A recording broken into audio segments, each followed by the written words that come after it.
Hello students, हमने इसके पहले वीडियो में संध्या चैप्टर जो स्टार्ट किया था, तो आज उसी को आगे कंटिन्यू करेंगे।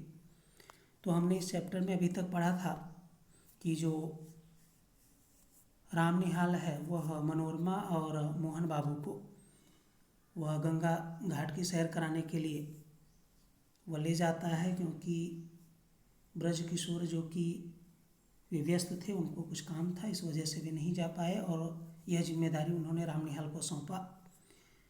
तो वे सब जब निकलते हैं तो मान मंदिर घाट से उन्होंने बजरा नाव लिया और वहाँ से नाव की सैर पर निकलते हैं और वे देखते हैं कि गंगा नदी के घाट पर जो कि आकाशदीप जल रहे हैं, बांस के खंभे में लटके हुए दीपक, और गंगा की धारा में भी छोटे छोटे दीपक बहते नजर आ रहे हैं, दिखाई पड़ रहे हैं।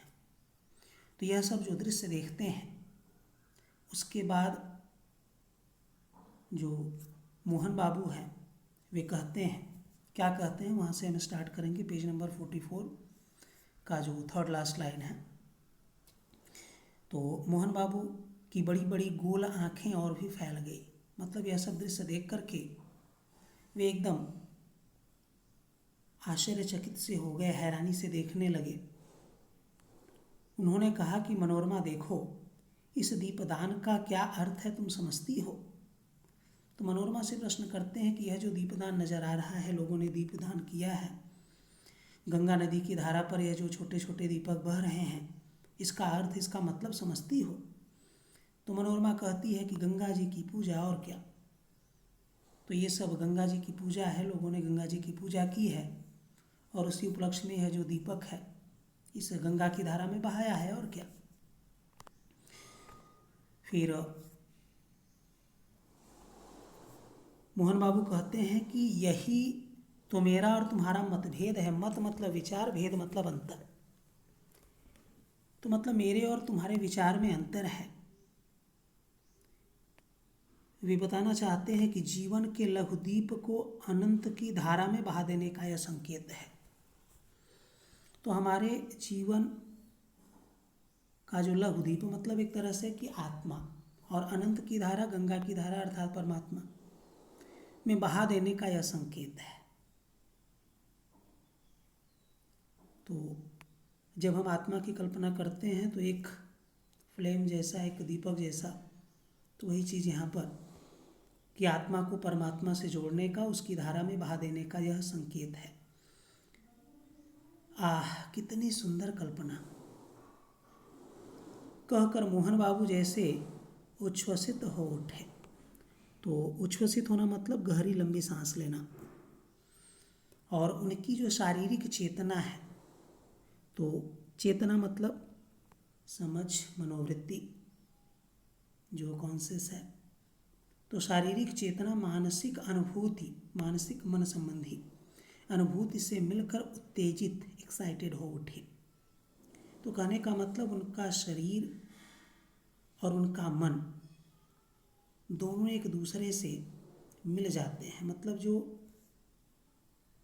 देख करके, उनकी आँखों से जो देख करके उन्होंने अपने मन में महसूस किया, वह उनका मन ही नहीं बल्कि पूरा शरीर एकदम रोमांचित हो उठा। मनोरमा ने मेरे कानों में धीरे से कहा कि देखा ना आपने,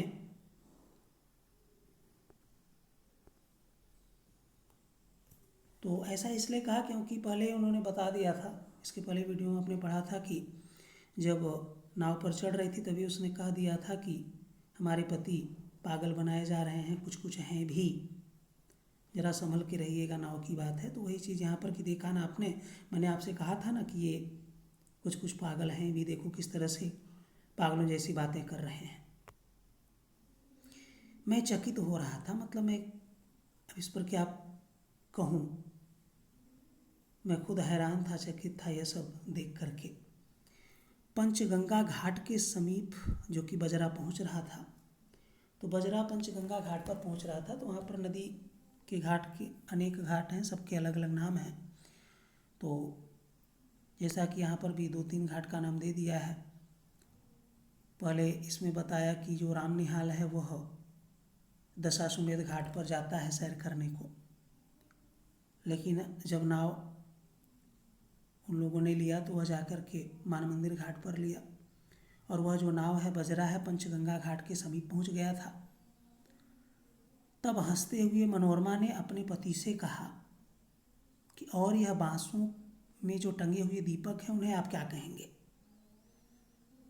कि यह जो नदी की धारा में बह रहे हैं उसको तो आप बोल रहे हो कि जीवन के लघुदीप को अनंत की धारा में बहा देने का संकेत है, पर यह लोगों ने जो बांस के खंभे हैं उस पर जो दीपक टांगे हैं उसके बारे में आपका क्या विचार है? और हंसते हुए इसलिए कहा, ऐसा लगा जैसे वो व्यंग्य कर रही है। तुरंत ही मोहन बाबू ने कहा कि आकाश भी असीम है, अनंत असीम, जिसकी कोई सीमा ना हो, जिसका कोई अंत ना हो, और जीवन दीप को उसी ओर जाने के लिए यह भी संकेत है। तो बिल्कुल उसी तरह जैसे कि नदी की धारा में जो दीपक बह रहे हैं तो जीवन के लघु दीप को अनंत की धारा में बहाने का संकेत है, और उसी तरह यहाँ पर भी कि आकाश भी असीम है और जीवन दीप को उसी ओर ले जाने का संकेत यह भी है। फिर हाँफते हुए उन्होंने कहना आरंभ किया। अब बैठे ही तो थे, नाव में हाँफना क्यों शुरू कर दिया? क्योंकि आदमी जब गुस्से में क्रोध में होता है तो फिर वह जोर जोर से सांसें लेता है, हाँफने लगता है। तो उन्होंने कहना आरंभ किया कि तुम लोगों ने मुझे पागल समझ लिया है, मैं यह जानता हूँ। ओह, संसार की विश्वासघात, विश्वासघात मतलब धोखा, तो संसार के धोखे ने, मतलब संसार के मतलब कि जितने भी हमारे अपने हैं, सगे संबंधी हैं, सब ने मुझे धोखा दिया है, सब ने मुझे ठोकर मारा है। तो संसार की विश्वासघात और ठोकरों ने मेरे हृदय को विक्षिप्त बना दिया। विक्षिप्त मतलब परेशान, मतलब मैं ठोकरों से, लोगों के विश्वासघात से परेशान हो चुका हूँ और मुझे उससे विमुख कर दिया है। मतलब विमुख होना मतलब कि एक तरह से दूर करना, तो मतलब कि मैं सबसे अब दूर हो चुका हूँ, ऐसा कि मतलब सब पर से विश्वास उठ गया है। किसी ने मेरे मानसिक विप्लव मतलब कष्ट तकलीफ, मानसिक मन संबंधी में मुझे सहायता नहीं दी। मैं ही सबके लिए मरा हूँ, मरा हूँ मतलब मैंने सबकी मदद की है। अब मैं यह नहीं सह सकता, अर्थात अब मैं किसी के लिए कुछ नहीं करूँगा, अब मैं ये सब नहीं सह सकता। मुझे अकपट प्यार की आवश्यकता है, मुझे ऐसे प्रेम की आवश्यकता है जिसमें छल कपट धोखा ना हो, अकपट प्यार। और जीवन में वह कभी नहीं मिला, वह जीवन में मिला ही नहीं, अकपट प्रेम। और तुमने भी मनोरमा, तुमने भी मुझे, तो मनोरमा पर भी आरोप लगाता है उसका, इस बात का कि तुमने भी कभी मुझे अकपट प्यार नहीं किया। तो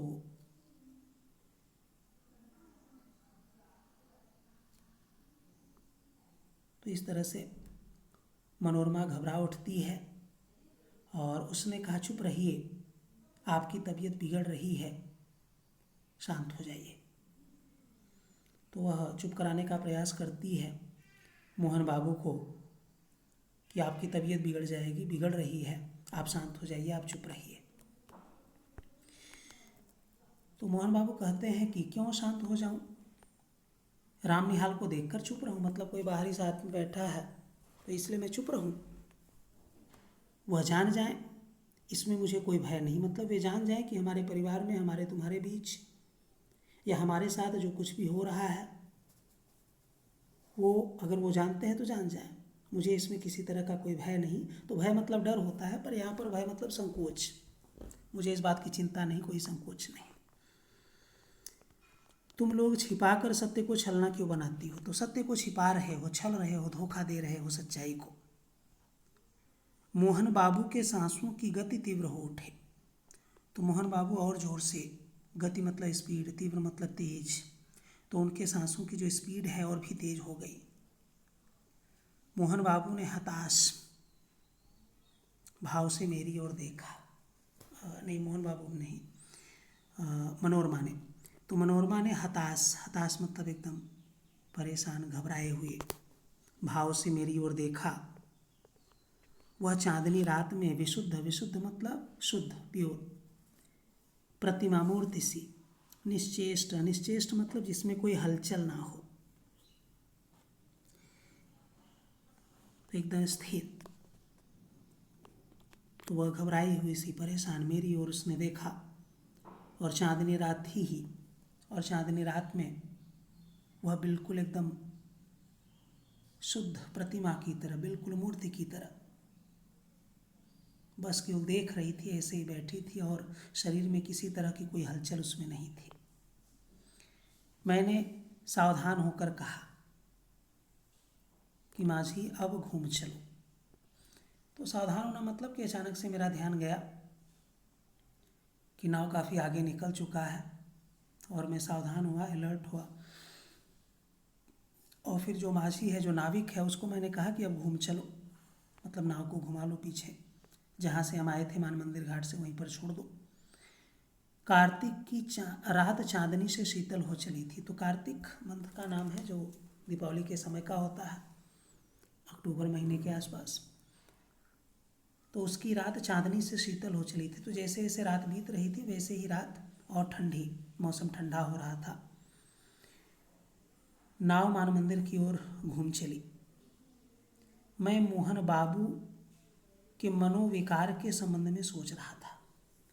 तो मनोविकार मतलब मन के जो दुख हैं, जो उनकी तकलीफ है, जो उनकी बीमारी है, मन की बीमारी, उसके बारे में मैं सोच रहा था। तो कुछ देर चुप रहने के बाद मोहन बाबू फिर अपने आप खुद से ही कहने लगे कि ब्रज किशोर को मैं पहचानता हूँ मनोरमा। उसने तुम्हारे साथ मिलकर जो षड्यंत्र, जो चाल चली है, जो षड्यंत्र रचा है, मुझे पागल बना देने का जो उपाय हो रहा है, उसे मैं समझ रहा हूँ। तो वे कुछ आगे बोलना चाहते हैं, और अभी तक जो उन्होंने कहा यह कि मनोरमा भी ब्रज किशोर से मिली हुई है, मुझे पागल बनाने का उपाय हो रहा है, और ये वे समझ रहे हैं। तो उनका यह भी संदेह है। तो यहाँ पर कई लोग संदेह में घिरे हैं। मनोरमा इस संदेह में है कि उसके पति मोहन बाबू कुछ कुछ पागल हैं भी, और मोहन बाबू इस संदेह में घिरे हैं कि मनोरमा जो है वह ब्रज किशोर से मिली हुई है। तो इस तरह से ये दोनों पात्र भी संदेह के घेरे में हैं, जो कि इस पाठ का टॉपिक भी है। ओह, आप चुप न रहेंगे? मैं कहती हूँ यह व्यर्थ का संदेह, व्यर्थ बेकार का जो संदेह है आप मन से निकाल दीजिए। मतलब जो आप मुझ पर संदेह कर रहे हैं वह व्यर्थ है, बेकार है, इसमें कोई भी सच्चाई नहीं है। इसको अपने मन से, अपने दिमाग से निकाल दीजिए, और नहीं तो फिर मेरे लिए संख्या मंगा दीजिए, छुट्टी हो।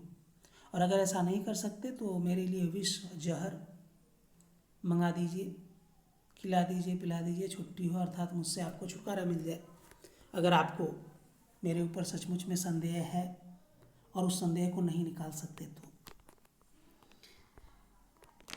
स्वस्थ होकर, स्वस्थ होना मतलब नॉर्मल होना। अभी जोर जोर से सांस ले रहे थे तो अभी नॉर्मल हुए, वे स्वस्थ हुए, और फिर बड़ी कोमलता से मोहन बाबू कहने लगे कि तुम्हारा अपमान होता है सबके सामने, मुझे यह बात न कहनी चाहिए। तो अचानक मोहन बाबू को एहसास होता है कि मैंने अपनी पत्नी मनोरमा का अपमान किया, सबके सामने उसकी बेइज्जती की और इस तरह के आरोप लगाए।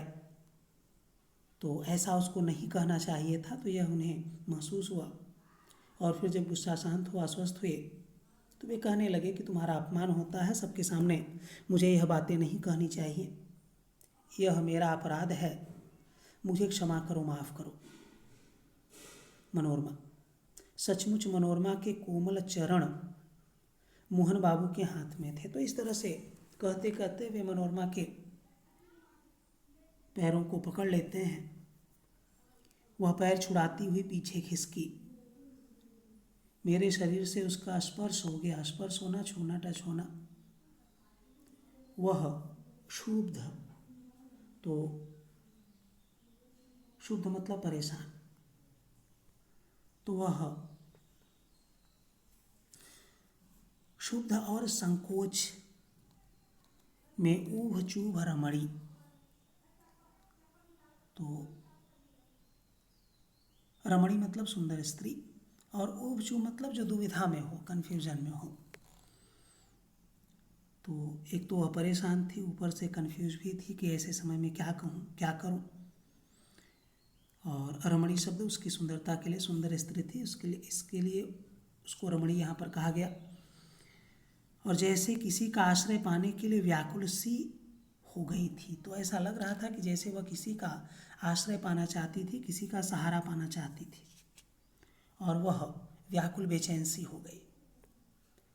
मनोरमा ने दीनता से मेरी ओर देखते हुए कहा कि आप देखते हैं ना। तो दीनता से मतलब एकदम कातरता से, उदासी से, उदास होकर उसने राम निहाल की तरफ देखा और कहा, आप देख रहे हैं ना, मतलब किस तरह से ये बातें कर रहे हैं, मेरा अपमान कर रहे हैं, फिर अचानक माफ़ी भी मांग रहे हैं। तो इस तरह से मेरी स्थिति के बारे में आप देख तो रहे हैं ना। सचमुच मैं देख रहा था। कौन देख रहा था? राम निहाल कहता है, सचमुच मैं देख रहा था गंगा की घोर धारा पर। घोर मतलब तेज, भयंकर मतलब बहुत बड़ी धारा पर बजरा फिसल रहा था। बजरा नाव फिसल रहा था, चल रहा था, बह रहा था। नक्षत्र बिखर रहे थे। नक्षत्र मतलब तारे जो आसमान में थे, वे गंगा नदी के उस जल में भी दिखाई पड़ रहे थे, बिखरे फैले हुए थे। और एक सुंदर युवती रमणी मेरा आश्रय, मेरा सहारा खोज रही थी। ऐसा लग रहा था कि जैसे वह मेरा आश्रय पाना चाहती है। अपनी सब लज्जा, शर्म और अपमान लेकर वह दुर्वह मतलब भारी, संदेह भार से पीड़ित, क्योंकि उसका पति उस पर संदेह कर रहा है।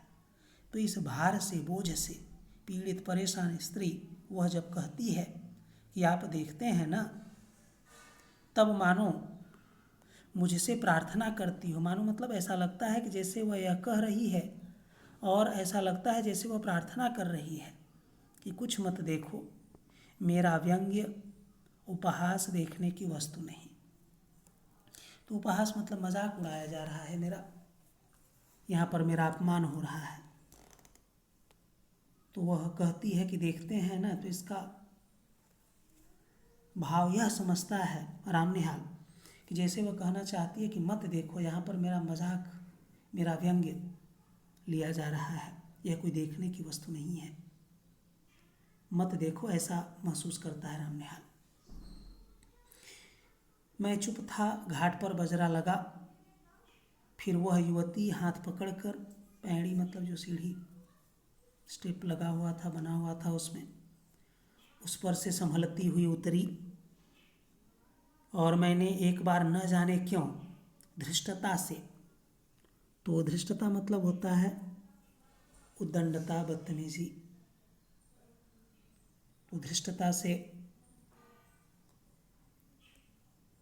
मन में सोचा कि मैं धन्य हूँ। तो चूंकि वह स्त्री सुंदर थी और वह राम निहाल उसके प्रति आकर्षित होता है, और इसलिए वह ऐसा सोचता है, ऐसा सोचने की गुस्ताखी करता है, धृष्टता करता है, बदतमीजी एक तरह से करता है, सोचने की बदतमीजी,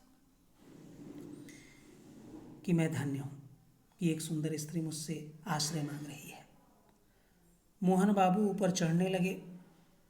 तो ऊपर चढ़ने का मतलब यहाँ पर कि नदी चूँकि ढाल पर होता है, जैसे आप समंदर के किनारे भी जाते हैं तो थोड़ा नीचे ढाल पर उतरना पड़ता है, फिर जब वहाँ से निकलेंगे तो ऊपर चढ़ना पड़ता है। तो वैसे ही गंगा नदी जो कि ढलान पर थी, और फिर जब नाव से उतरे तो ऊपर चढ़ने लगे। राम निहाल कहते हैं कि मैं मनोरमा के पीछे पीछे था, अपने पर भारी बोझ डालकर धीरे धीरे सीढ़ियों पर चढ़ रहा था। तो अपने पर भारी बोझ डालना मतलब जब ऊपर चढ़ते हैं तो काफ़ी मशक्क़त करनी पड़ती है, मेहनत करनी पड़ती है, अपना पूरा भार, अपना पूरा वजन लेकर ऊपर चढ़ना पड़ता है। तो इसलिए यहाँ पर कहा गया कि अपने पर भारी बोझ डालकर धीरे धीरे सीढ़ियाँ चढ़ रहा था। उसने धीरे से मुझसे कहा, उसने मनोरमा ने, कि रामनिहाल जी, मेरी विपत्ति में आप सहायता न कीजिएगा। मैं अवाक था। अब यहाँ पर जो एक्सक्लामेशन जो मार्क किया हुआ है, तो उसके कहने का मतलब यह है कि मेरी विपत्ति में आप सहायता न करेंगे, अर्थात कि मेरी विपत्ति में आप सहायता कीजिए। एक तरह से वो मदद मांगती है। मैं अवाक था, हैरान था कि मैं भला इसकी क्या मदद कर सकता हूँ। या अभी कुछ समय पहले इससे मुलाकात हुई, परिचय हुआ और यह मुझसे मदद मांग रही है, तो इस बात को लेकर के मैं अवाक था, हैरान सा था। श्यामा ने एक बार गहरी दृष्टि से रामनिहाल को देखा, तो श्यामा ने एक गहरी नज़र डालकर रामनिहाल की ओर देखा। वह चुप हो गया। रामनिहाल, श्यामा ने आज्ञा भरे स्वर में कहा कि आगे और भी कुछ है या बस? तो कहने का मतलब ये सारी बातें जो उन्होंने बताई, रामनिहाल ने श्यामा को अपने और मनोरमा के बारे में, कि कब उसकी वहाँ पर मुलाकात हुई, परिचय हुआ और फिर किस तरह से ये सारी घटनाएं घटी, तो ये सारी बातें जब वो बताता है तो श्यामा जो है वह बड़े ध्यान से वह रामनिहाल की ओर देखती है और रामनिहाल चुप हो जाता है। और फिर श्यामा जैसे उसको आज्ञा दे रही है कि बस इतनी ही बात है और भी कुछ आगे। तो रामनिहाल जो कि सिर झुकाकर कहता है कि हाँ और भी कुछ है, तो श्यामा कहती है कि वही कहो ना। तो फिर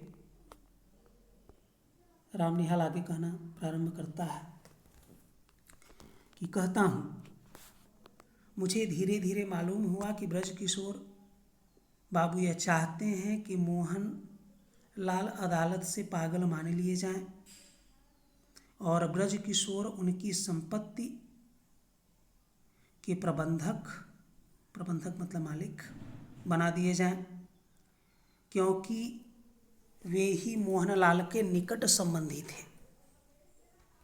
तो रामनिहाल बताता है श्यामा को कि मुझे धीरे धीरे पता चला है कि ब्रज किशोर सच में यह चाहते हैं कि मोहन बाबू अदालत से पागल साबित कर दिए जाएं और ब्रज किशोर चूँकि उनके सबसे निजी सगे संबंधी हैं, मतलब सबसे नज़दीकी सगे संबंधी हैं, तो वे ही उस संपत्ति के मालिक बन बैठेंगे। तो पर यह भी कहता है कि भगवान जाने इसमें क्या रहस्य है, मतलब इसमें वास्तविकता सच्चाई क्या है। किंतु संसार तो दूसरे को मूर्ख बनाने के व्यवसाय पर चल रहा है। पर इतना तो है कि आज के समय में कि हर कोई एक दूसरे को मूर्ख बना रहा है, इसी पर उसका व्यवसाय चल रहा है। मोहन अपने संदेह के कारण पूरा पागल बन गया है। तुम यह जो चिट्ठियों का बंडल देख रही हो ना, यह मनोरमा का है। तो वह कहता है कि मोहन बाबू को संदेह है अपनी पत्नी पर और ब्रज किशोर पर, इस वजह से वे सचमुच में पूरा पागल बन चुके हैं। और यह जो मेरे हाथ में या फिर यह सब जो चिट्ठियों का बंडल है, यह सब उसी मनोरमा ने लिखा है। मतलब कि यह जो चैत का महीना चल रहा है और मिले थे हम कार्तिक महीने में, 5-6 महीने का जो समय है, अंतराल है, इस बीच में उसने इतनी सारी चिट्ठियाँ लिखी हैं। और इसी के माध्यम से मुझे पता चला है कि मोहन बाबू जो कि संदेह के कारण पूरा पागल बन चुका है और ब्रज किशोर जो है उनकी संपत्ति हड़पना चाहता है अदालत में साबित करके।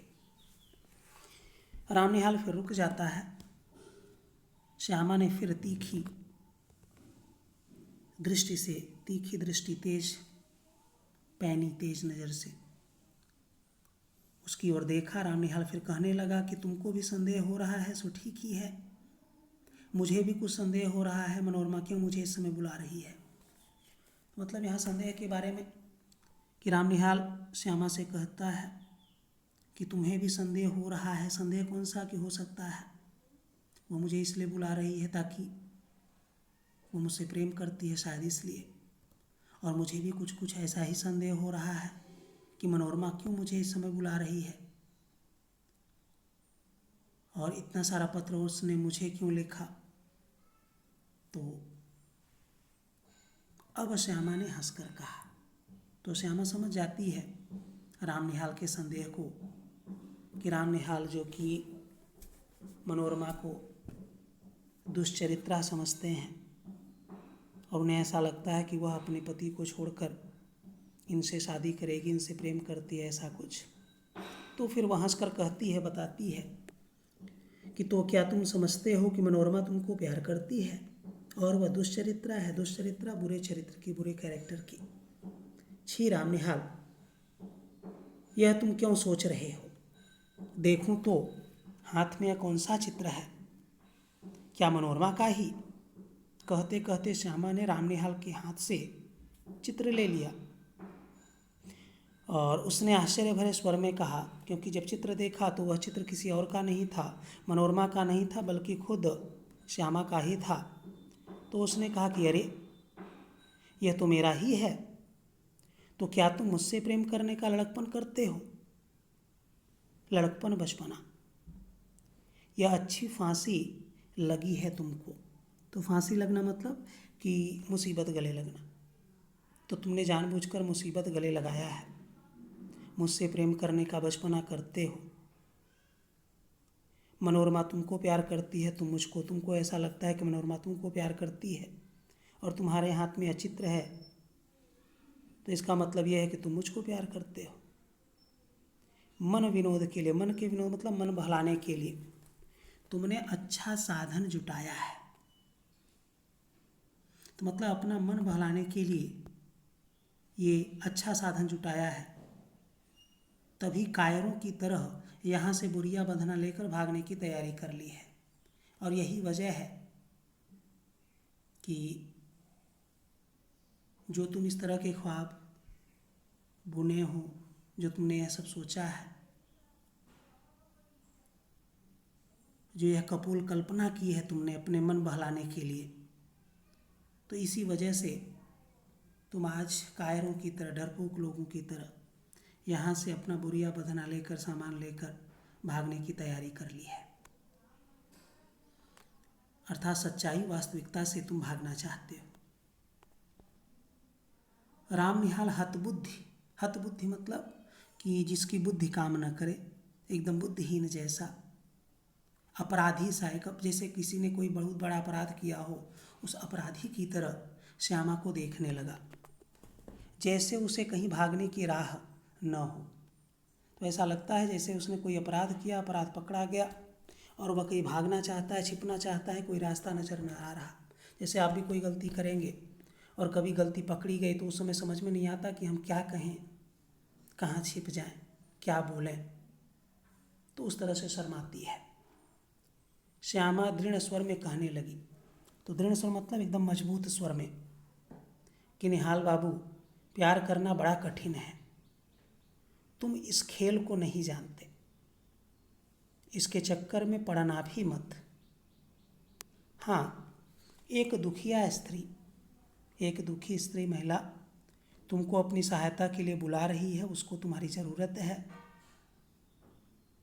उसको तुम्हारी मदद की ज़रूरत है, तो जाओ उसकी सहायता करके लौट आओ।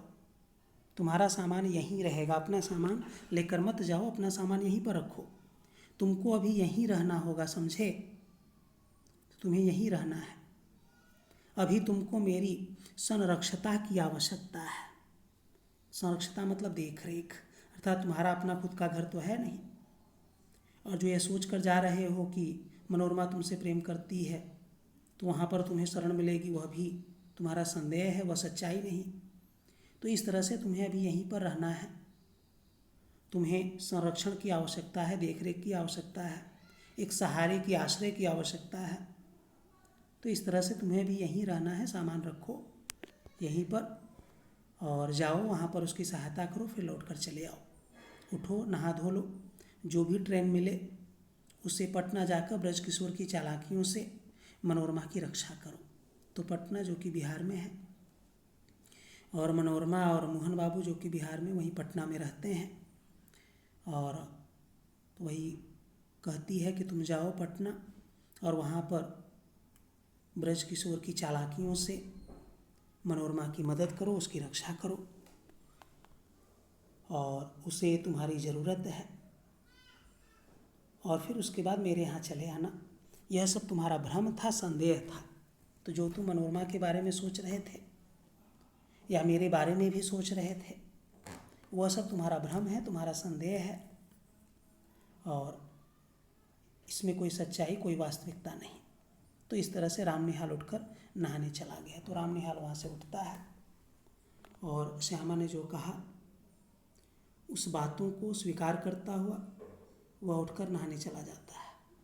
तो इस तरह से यह जो कहानी है, संदेह है, यह यहाँ पर कंप्लीट होती है। इसके कहानीकार जयशंकर प्रसाद जो कि जाने माने लेखक, कवि, नाटककार, कहानीकार, उपन्यासकार हैं, और इन्होंने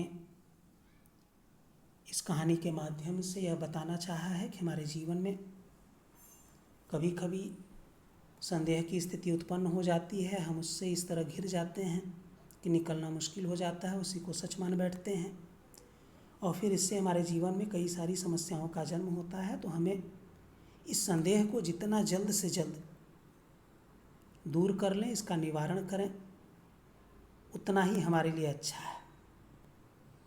तो यह पाठ पूरा होता है। धन्यवाद।